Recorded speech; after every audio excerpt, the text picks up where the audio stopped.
Hello, fellow travelers. Welcome to my channel. I hope that you all are doing okay and having an amazing day.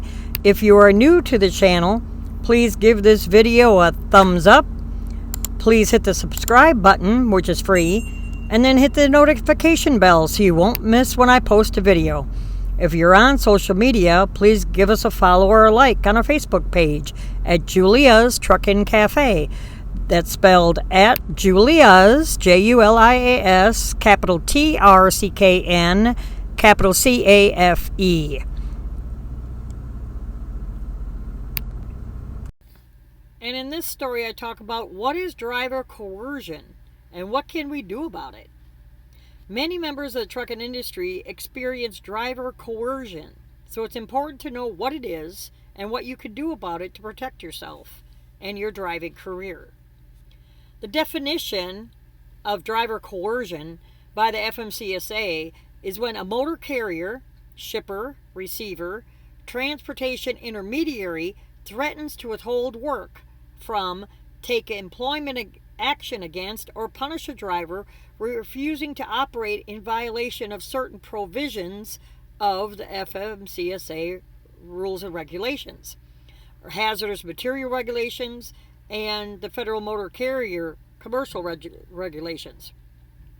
Coercion may be found to have taken place even if a violation has not occurred, an example of which is when a motor carrier terminates a driver for refusing to accept a load that would require the driver to violate his hours of service.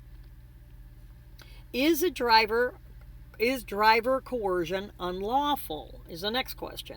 Yes, according to the FMCSA. Since 2016, the FMCSA has had a rule specifically in place to protect drivers and truckers from driver coercion. This is called Prohibiting Coercion of Commercial Motor Vehicle Drivers, or the Coercion Rule. This rule explicitly prohibits motor carriers, shippers, receivers, and transportation intermediaries from coercing drivers to operate in violation of certain FMCSA regulations, including the driver's hours of service limits, the Commercial Driver's License, CDL regulations, the associated drug and alcohol testing rules, HMR, hazmat rules, and some of the Federal Motor Carrier regulations. The rule also allows drivers to report incidents of coercion to FMCSA and authorizes FMCSA to issue penalties against motor carriers, shippers, receivers, or transportation intermediaries that have coerced drivers. 3 parts of driver coercion. First, a motor carrier, shipper, receiver, or transportation intermediary requests a driver to perform a task that could result in the drivers violating certain provisions, as I discussed.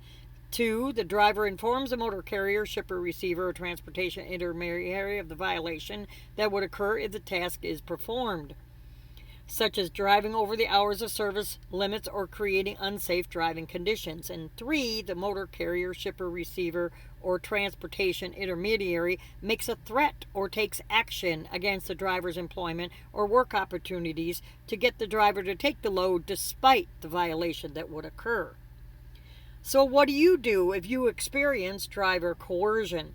You file a complaint with the FMCSA.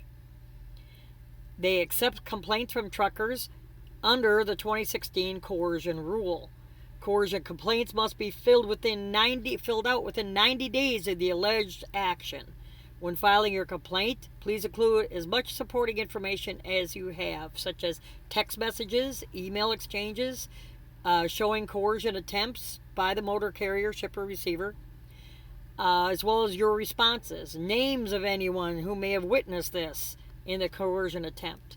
All coercion complaints must be in writing and can be mailed to the division office located in the state where the complainant is employed or filed with the National Consumer Complaint Database. You can also file a whistleblower complaint with Occupational Safety and Health Administration, or OSHA.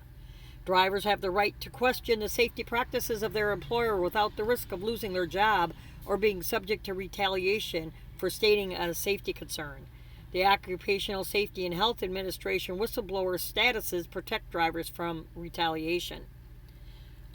victims of sexual harassment in the workplace, anyone who is a victim of sexual harassment should immediately report such incidences to local law enforcement authorities for criminal investigation.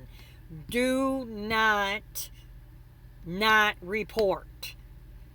If, especially you young girls out here, I want to say, if you are with a driver trainer and you feel threatened, you get away from that person, you go in the ladies' bathroom, you use your phone, you call your company. If the company says suck it up, you turn around and call law enforcement and tell him he's trying to sexually harass you or whatever. That driver will get fired under the sexual harassment code. You do not have to take that. As for concerns of sexual harassment and discriminatory actions in the workplace, the U.S. Equal Employment Opportunity Act, EEOC, is a federal agency charged with investigating such claims. The EEOC also has authority to pursue settlements or file lawsuits against companies or individuals found to have violated the law. Information on employees' rights and how to file a complaint with the EEOC can be found on their website at www.eeoc.gov/employees/howtofile.cfm. That's www.eeoc.gov/employees/howtofile.cfm.